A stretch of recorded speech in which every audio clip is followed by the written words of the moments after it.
नमस्कार। किसान भाइयों, याद करो वो संघर्ष के दिन जब हमारे किसान भाई बरस भर मेहनत करते थे और मुश्किल से 2 जून की रोटी कमा पाते थे। अब वो बात नहीं है। किसानों ने अपनी सूझबूझ और सरकारी योजनाओं का लाभ लेकर कृषि के क्षेत्र में अपार सफलता प्राप्त की है। किसान भाइयों, जो हमारे छोटे छोटे किसान भाई होते हैं, तब वो हमेशा पैसों की तंगी से परेशान रहते हैं। जब बोनी का समय आता है तो उन्हें उधार लेके खाद बीज लेना पड़ता है। पर अब ऐसी बात नहीं है। भारत सरकार ने प्रधानमंत्री सम्मान निधि योजना के अंतर्गत हर किसानों को वर्ष में ऐसी एक सम्मान निधि उनके खाते में डाल रहे हैं, ताकि वो समय पर खाद और बीज लेकर अपनी बुवाई कर सकें। किसान भाइयों, आज हम आपको किसान सम्मान निधि योजना के बारे में जानकारी देंगे। जानकारी देने के लिए आज हमारे साथ हैं कृषि विज्ञान केंद्र धार से वरिष्ठ वैज्ञानिक डॉक्टर के.एस. किरार साहब। डॉक्टर साहब, आपका कार्यक्रम में स्वागत है। डॉक्टर साहब, आप जैसा कि आप जानते हैं कि हमारे किसान भाई काफ़ी मेहनत करते हैं और जब समय पर बोनी का समय आता है तब उनके लिए उधार लेना पड़ता है पैसा। पर हमारे प्रधानमंत्री जी ने प्रधानमंत्री जो सम्मान निधि योजना है उसके अंतर्गत कुछ ऐसी राशि डाली है। किसान भाई ये जानना चाहेंगे कि ये प्रधानमंत्री सम्मान निधि योजना क्या है। जैसा कि विदित है कि हमारे देश में लघु और सीमांत किसानों की कह सकते हैं अपन कि 70% अधिक उनकी आबादी है और उनकी आवश्यकताएं बहुत छोटी छोटी होती हैं। इसी चीज़ों को ध्यान में रखते हुए हमारे देश के माननीय प्रधानमंत्री जी ने एक योजना जो कि बहुत ही महत्वाकांक्षी योजना है ये लागू की है। यह योजना 1 दिसंबर 2018 से लागू की गई थी, लेकिन माननीय प्रधानमंत्री द्वारा इसे 24 फरवरी 2019 से इसको लॉन्च किया गया है। वास्तव में देखा जाए तो कई प्रकार की समस्या हमारे जो छोटे व लघु किसानों के बीच में होती हैं। ये मौसम की समस्या आ जाती हैं, कभी उन्हें छोटी छोटी आवश्यकता अपने आदान वगैरह की जो आवश्यकताओं की प्रतिपूर्ति के लिए दूसरों पर आश्रित इसके लिए उन्हें रहना पड़ता है। माननीय प्रधानमंत्री जी ने यह भी देखा कि अन्य किसान भाइयों को भी इस योजना से इसमें और जोड़ा जाए, तो उन्होंने 1 जून 2019 से यह योजना अपने देश के समस्त किसानों के लिए इसके लिए लागू कर दी। हालांकि कुछ ऐसी सीमाएं भी हैं इसमें जो कि जैसे संवैधानिक पदों पर रहने वाले लोग या दूसरे पदों पर रहने वाले लोग वो इसके लाभार्थी नहीं होंगे, लेकिन यह योजना हमारे किसान भाइयों को दृष्टिगत रखते हुए यह लागू की गई है। इस योजना में पूरे वर्ष में जो 6,000 रुपये प्रति वर्ष उनके सीधे खातों में इसमें स्थानांतरित किया जाता है और ये 3 किस्तों में किया जाता है। बहुत ही अच्छा इसमें जो उसमें वो किया गया है, इसमें प्रावधान किया गया है कि जो 3 किस्तें होंगी वो दिसंबर से मार्च के बीच में होंगी। अपन सब जानते हैं जब उसमें कटाई का समय होता है तो किसान भाइयों को तत्काल उससे उसकी राहत मिल जाती है। फिर दूसरी किस्त जब उसमें जाती है तो अप्रैल से जुलाई के बीच में जाती है। हम जो कि हमारी जो कि बरसात की फसल है उसके पूरा वर्षा आधारित रहती है वो, और उसके लिए आदानों की व्यवस्था भी बहुत महत्वपूर्ण होती है। तो उस समय वो किसान भाइयों के लिए एक संजीवनी बूटी का काम करती है। और जो तीसरी जो इसकी जो किस्त जाती है वो अगस्त से दिसंबर के बीच में, ये 2 मौसम के बीच की एक अवस्था होती है जिसमें कि जहाँ खरीफ फसलों के जो बहुत से कीड़ों बीमारियों को प्रबंधन किसान भाइयों को करना पड़ता है, वहीं साथ ही साथ रबी की जो हमारी फसल होती है वो हमारे छोटे और मझोले किसान भाई इस अंशदान राशि से या इस राशि से उपयोग करके वो अपना बेहतर खेती का इसमें वो कर सकते हैं, प्रबंधन इसमें ला सकते हैं। तो किसान भाइयों, आपने जाना डॉक्टर साहब ने बताया है कि वर्ष में भारत सरकार प्रत्येक किसान को, भाई किसान भले कितना ही छोटा हो या बड़ा हो, उसके लिए वर्ष में 6,000 रुपये, है ना डॉक्टर साहब, जी। आपके खाते में डालेंगे। और ऐसे टाइम डालेंगे जब आपको खाद बीज की ज़रूरत हो या आपकी फसल में कीट इत्यादि लग रहे हों, तो आप खाते से पैसा निकालें और तत्काल दवाई खरीदें और दवाई छिड़क दें। इससे फ़ायदा होगा। डॉक्टर साहब, इसका क्या स्वरूप है? मतलब कैसे कैसे किसान भाइयों को किस टाइम पे उसके लिए कोई विभाग के लोगों से मिलना पड़ेगा या कहाँ जाना पड़ेगा? इसके लिए बहुत अच्छी प्रक्रिया भारत सरकार ने इसमें की है। उन्होंने पूरा पोर्टल ही बना दिया, मतलब वेबसाइट बना दी है। आजकल तो सबको आप जानते हैं कि एंड्रॉयड मोबाइल हैं सबके पास में, उनके किसान भाइयों के बच्चे वो सब पढ़े लिखे हैं और बहुत सारी योजनाओं का लाभ भी वो ऑनलाइन पोर्टल के माध्यम से वो ले रहे हैं। तो इसमें सीधा उस पोर्टल पर जाके अपने को किसान भाइयों को पंजीयन कराना है। इसके लिए जो CSC सेंटर बने हुए हैं तो उसमें जाके बहुत लंबी प्रक्रिया नहीं है इसमें, जहाँ कुछ आधारभूत इसमें जानकारी की आवश्यकता पड़ती है, कुछ आधार जैसे नंबर किसान भाइयों के पास सबके पास चूँकि उपलब्ध है वो उसकी आवश्यकता पड़ती है, और पैसा चूँकि उनके खाते में इसमें सीधे जाना है इसलिए बैंक अकाउंट की जो जानकारी है, वो पासबुक है, वो इसमें आवश्यकता पड़ती है। तो मोटे तौर पर अपन कहें कि बहुत ही छोटी छोटी जो बेसिक इसकी आधारभूत जो जानकारी है, उसकी प्रतिपूर्ति करके अपन इस योजना का लाभ बहुत आसानी से इसमें ले सकते हैं। क्योंकि इसका स्टेटस भी अपन मतलब क्या हमारी फाइल की प्रगति हुई, हमारा नाम उस लाभार्थी सूची में है कि नहीं, ये भी अपन ऑनलाइन के माध्यम से उसमें क्लिक करके अपना आधार नंबर या मोबाइल नंबर या जो बैंक अकाउंट है, वो सिर्फ डाल भर कर ही अपने को ये पता चल सकता है कि हमारा जो इसकी जो किस्त की जो प्रक्रिया है वो किस स्तर पर पहुंच चुकी है।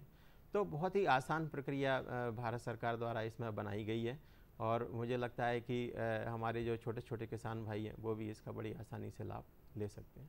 तो किसान भाइयों, प्रक्रिया डॉक्टर साहब बता रहे हैं कि बड़ी आसान है, फिर भी डॉक्टर साहब हमारे जो किसान भाई हैं कम पढ़े लिखे हैं, तो और इससे आसान प्रक्रिया के लिए गांव में उनके लिए क्या व्यवस्था है, किस अधिकारी से संपर्क करें तत्काल इससे पंजीयन हो जाए?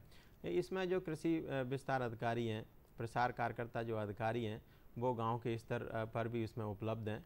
और चूँकि हमारे किसान भाई ऐसी बहुत सारी योजनाएं हैं जो खेती किसानी के अलावा भी अन्य योजनाएं, उनका भी वो पोर्टल के माध्यम से वो लाभ लेते हैं। और जो कम्युनिटी सर्विसेज सेंटर बने हुए, कॉमन सर्विसेज जो सेंटर हैं, जहाँ से वो ऑनलाइन पंजीयन कराते हैं, तो अपना आवेदन उनके माध्यम से भी देके, और जो आधारभूत जानकारी, जो 3-4 चीज़ें अपन पहले इसके बारे में जो कर चुके हैं चर्चा, वो अपने साथ में रखकर इसकी वो उसमें फ़ायदा ले सकते हैं। डॉक्टर साहब, जैसे पंजीयन करा दिया तो हमारे किसान भाइयों को कैसे पता चलेगा कि भाई मेरा पंजीयन हो गया, अब मेरे खाते में पैसे आएंगे? देखो, इसके लिए भी बहुत आसान प्रक्रिया उन्होंने बनाई है इस पोर्टल के माध्यम से। क्योंकि जैसे ही राशि आपको आना होता है तो आपके मोबाइल पे मैसेज आ जाता है।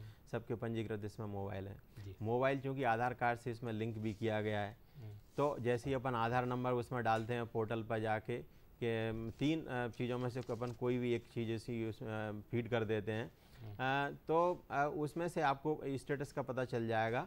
और ना सिर्फ स्टेटस का पता चलेगा, बल्कि ये भी पता चलेगा कि हमें पूर्व में कौन कौन सी किस्त कब कब मिली हुई है। यहाँ तक कि इसमें पूरी गांव की सूची भी इसमें रहती है। जैसे अलग अलग इसका एक डैशबोर्ड बना हुआ है, उसमें राज्य का नाम, ज़िले का नाम, ब्लॉक का नाम और गांव का नाम डालने पर उस गांव के जो लाभार्थी हैं इस योजना में, उनकी संपूर्ण सूची इसके अंदर आ जाती है। और साथ ही साथ इसमें ये भी आ जाता है कि यदि आपका फॉर्म यदि रिजेक्ट हुआ है तो किस कारण रिजेक्ट हुआ है, तो वो भी आप उससे जानकारी उसमें ले सकते हैं। और यदि आपको लगता है कि उसमें संशोधन या किसी त्रुटिवश उसमें कोई गलती के कारण हमारा ये इसमें आवेदन खारिज हुआ है, तो उसमें संशोधन करके पुनः उसको अप्लाई भी कर सकते हैं, पुनः आवेदन भी कर सकते हैं। तो इस प्रकार की व्यवस्था भी इसमें जी। डॉक्टर साहब, जैसे कि हमारे किसान भाइयों ने अभी फरवरी माह में उसका पंजीयन कराया, तो लगभग कितने दिन के बाद ऐसा उनको लगेगा कि मेरा पंजीयन ठीक हुआ और मेरे खाते में पैसा आ सकता है? वो जैसे ही वो पंजीयन कराते हैं तो वो उसमें लिख के आ जाता है कि ये सफलतापूर्वक इसका सम्मेलन किया जा चुका है। क्योंकि बहुत लंबा इसमें अवधि का है नहीं है, अपन बताया कि 4-4 महीने में इसमें किस्त का एकदम वो किया गया है, प्रावधान किया गया है। और जैसे ही अपन इसमें आवेदन उसमें फिल करते हैं तो उसके 1 महीने के अंदर ही आपको पता चल जाता है पूरी प्रक्रिया के बारे में कि मेरा जो आवेदन है उसका स्तर इसमें कहाँ है। जैसे ही उसमें कभी कभी लिख के आता है FTO करके आता है, तो वो फंड ट्रांसफ़र ऑर्डर का रहता है, तो आप समझ लीजिए कि उसके 15 से 20 दिन में आपकी वो किस्त आपके खाते में आ जाएगी। जी डॉक्टर साहब, किसी कारण से हमारे किसान भाइयों को, चूँकि वो अनभिज्ञ रहते हैं इन सारी प्रक्रियाओं से, अगर किसी गलती से या परिवार की किसी गलती से अगर भूल हो जाती है तो कैसे भूल सुधार की जाएगी? उसमें भी इस प्रकार का जो व्यवस्था की गई है, उसमें हो सकता है आपका आधार नंबर कहीं उसमें गलती से चला गया हो, आपका अकाउंट नंबर कहीं गलती से चला गया हो, या दूसरी आपने जानकारी उसमें भरी गई है वो हो सकता है उसमें गलती से कहीं मिसमैच हो रहा हो, या आंकड़े एक दूसरे के साथ मैच नहीं हो पा रहे। तो ऐसी स्थिति में बहुत ही आसान प्रक्रिया है उसमें, जो कि अपन बार बार कह रहे हैं कि भारत सरकार ने हर व्यक्ति गाँव के आखिरी छोर तक, छोटे मझोले किसान तक, उस तक रहने वाले खेतहर किसान तक, मतलब ये ऐसी व्यवस्था सुनिश्चित की है कि वह इस योजनाओं को बड़े आसानी से इसमें वो बहुत अच्छी प्रकार से आवेदन भर के प्रक्रिया को समझ के उसका लाभ वो ले सकते हैं। क्योंकि अभी तक 8वीं किस्त जारी होने को है। अभी अब हम देखेंगे मार्च के महीने तक, क्योंकि दिसंबर से मार्च का महीना है ये। तो इतनी सारी जो किस्तें लोगों तक पहुंच चुकी हैं, इतने सारे मैसेज लोगों तक पहुंच चुके हैं, ये है इस योजना की सफलता को ही तो बयां करते हैं और इसकी प्रक्रिया को ही वो बताते हैं कि प्रक्रिया इसमें आसान है और समय समय पर और भी इसमें कुछ संशोधन होते रहते हैं इस प्रक्रिया में। लगता है कि प्रक्रिया में कुछ और बाधा आ रही हैं, तो वो फीडबैक के आधार पर उसमें किसान भाइयों तक आसानी से पहुंच बन जाती है। पहले लेते अंतराल।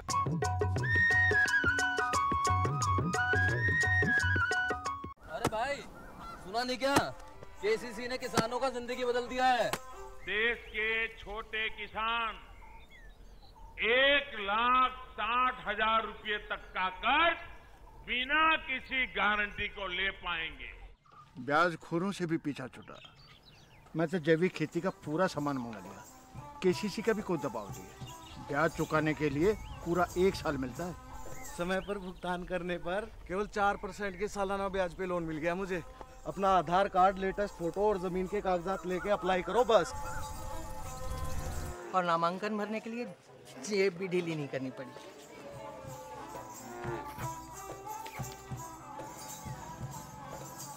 चाचा, उधार चुकाने के 24 घंटे के बाद उतने ही पैसे वापस निकाल सकते हैं। केसीसी ने किसानों की जिंदगी वाकई बदल दी है। तो आप भी किसान क्रेडिट कार्ड अपनाएं और सहजता से ऋण पाएं। अरे सुन तो। मुझे क्या सुनाना चाहते हो? जो सुनाओ मेरी सौतन को। किसको? अरे वही तुम्हारा मोबाइल फोन जिससे सुबह शाम दिन रात चिपके रहते थे और कहते थे किसान कॉल सेंटर से बातें हो रही हैं। अच्छा, ये बात है। हाँ, क्यों? क्या हुआ? अब बात नहीं होती क्या? अब तो झट से बात हो जाती है। संबंधी समस्याओं का अपनी भाषा में तुरंत हल पाने के लिए पूरे भारत में किसी भी फोन से हेल्पलाइन नंबर पर संपर्क करें। किसानों का दोस्त किसान कॉल सेंटर।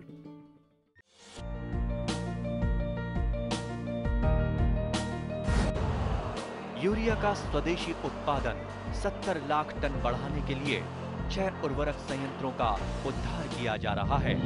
FCIL के गोरखपुर, सिंदरी, तलचर और रामागुंडम संयंत्र, HFCL की बरौनी इकाई और BVFCL की नामरू फोर्थ। सोने पर सुहागा ये है कि देश में अब बनेगा सिर्फ नीम लेपित यूरिया, क्योंकि इससे होगा किसानों का फायदा ही फायदा। अनाज का उत्पादन 10% तक बढ़ेगा। बढ़ेगी 10 से 15% नाइट्रोजन क्षमता।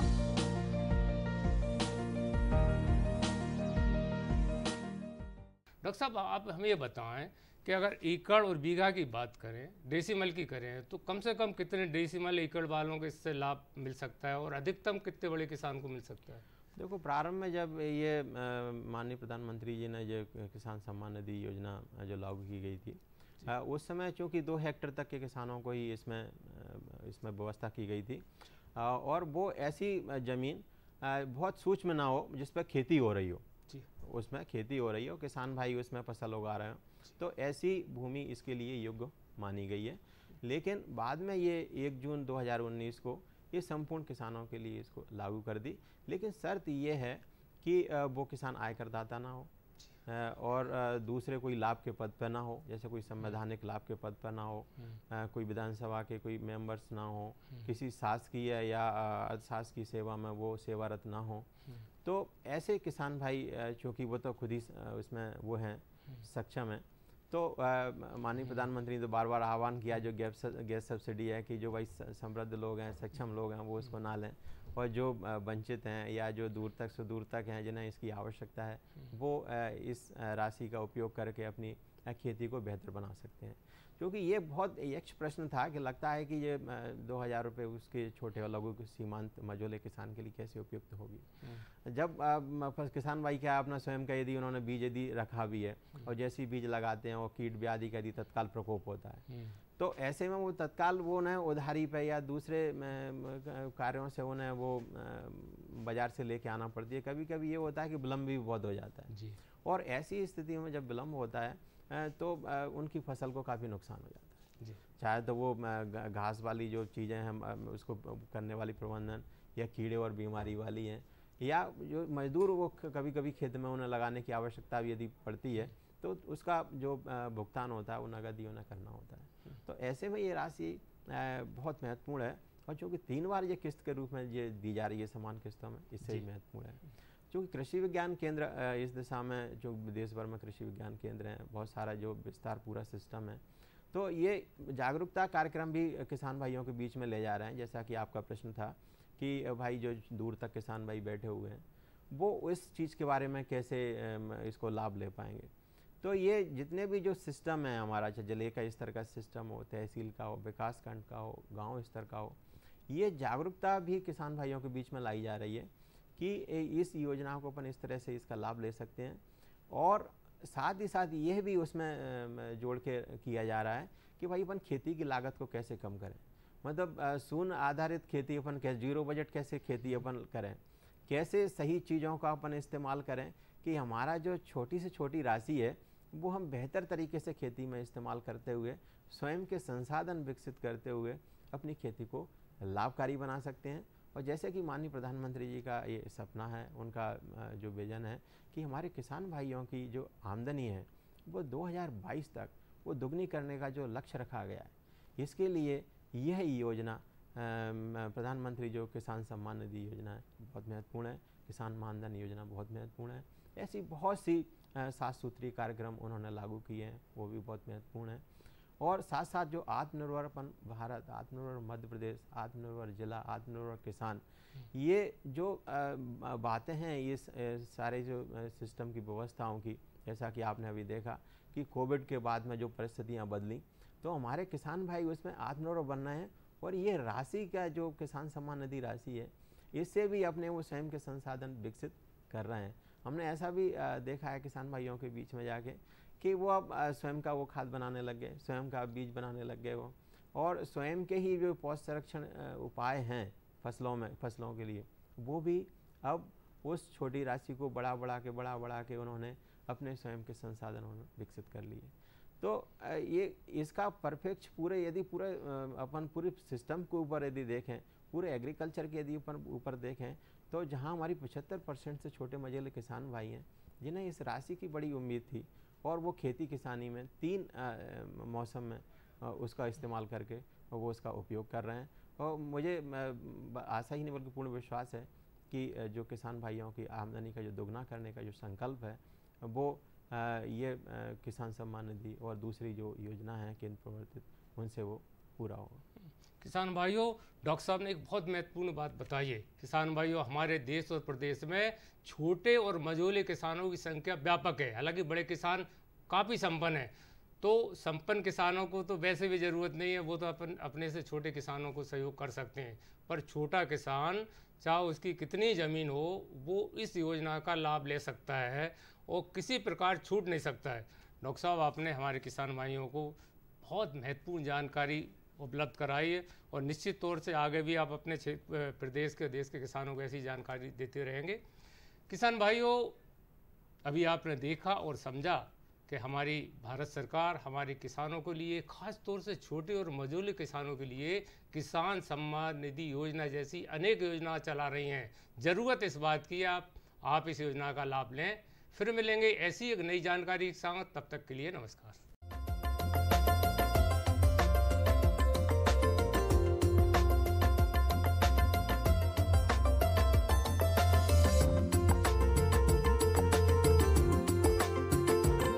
नमस्कार किसान भाइयों, खबरें खेती की में आप सभी का स्वागत है।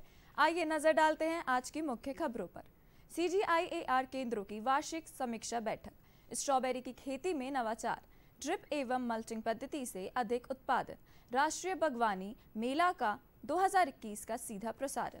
आइए नजर डालते हैं खबरों पर विस्तार से।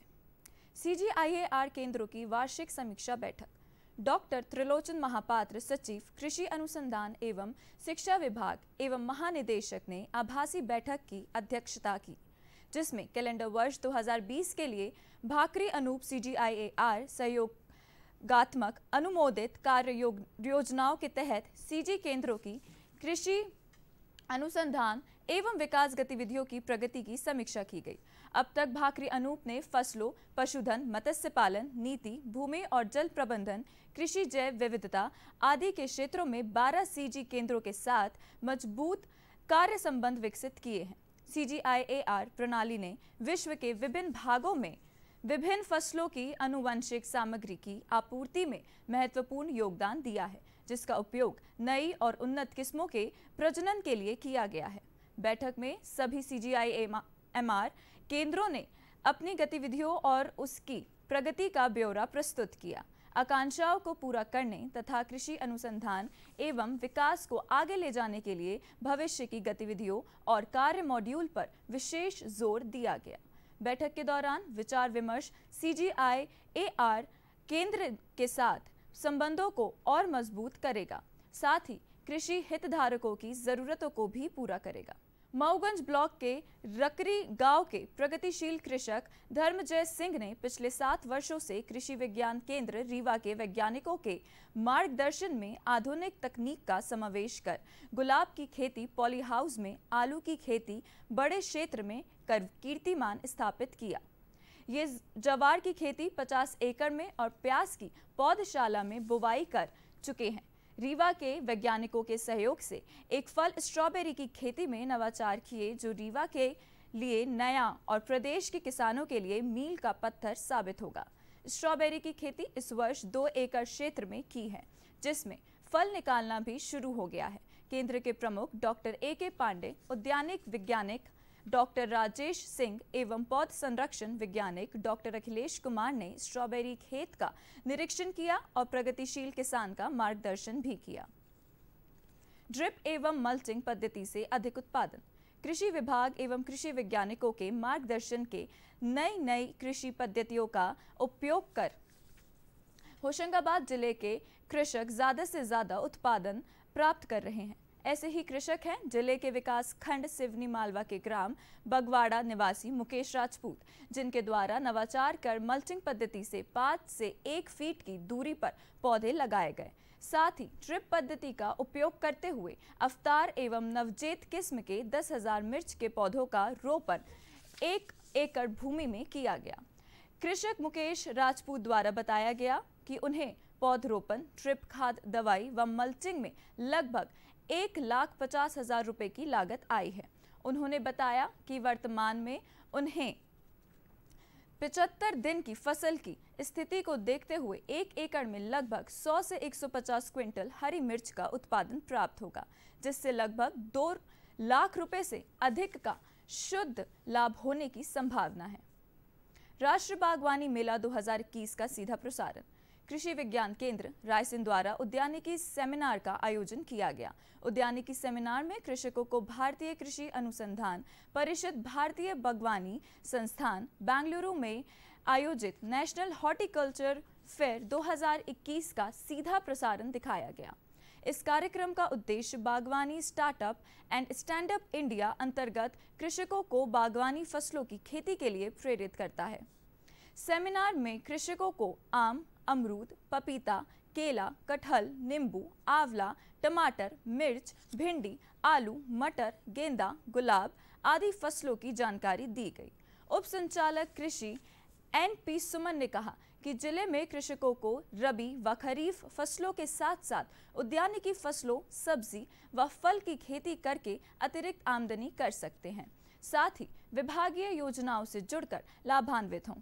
इस अवसर पर कृषकों द्वारा उत्पादित ब्रोकली, आलू, मशरूम व कृषि विज्ञान केंद्र रायसेन द्वारा उत्पादित पीली गोभी, पर्पल गोभी व ब्रोकली को भी प्रदर्शित किया गया। इसी के साथ आज खेती खबरों में इतना ही। मैं लेती हूँ आपसे विदा। धन्यवाद।